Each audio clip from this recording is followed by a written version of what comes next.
गेले काही दिवसापासून माननीय शरदचंद्र पवार साहेबांना हिंदू धर्माच्या पुळका आल्यासारखं वाटतंय.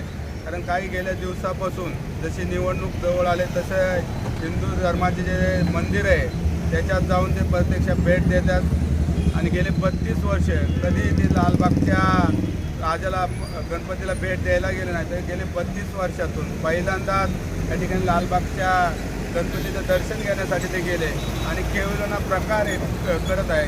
गेले अनेक दिवसापासून हिंदू धर्मावर जे तीव्र विरोध करणाऱ्यांना पाठीशी घालणाऱ्या शरद पवारांचा आज आम्ही या ठिकाणी जाहीर निषेध केला आहे. कारण प्रत्येक वेळी हिंदू धर्माचे जे वेळेस काही घटना घडतील त्यांच्या बाजूने उभं राहण्याचं काम आदरणीय शरदचंद्र पवार साहेबांनी केलेलं आहे. म्हणून आज आम्ही सर्वांनी एक सामान्य नागरिक म्हणून आज या ठिकाणी येऊन आम्ही शरद पवारांचा जाहीर निषेध केलेला आहे.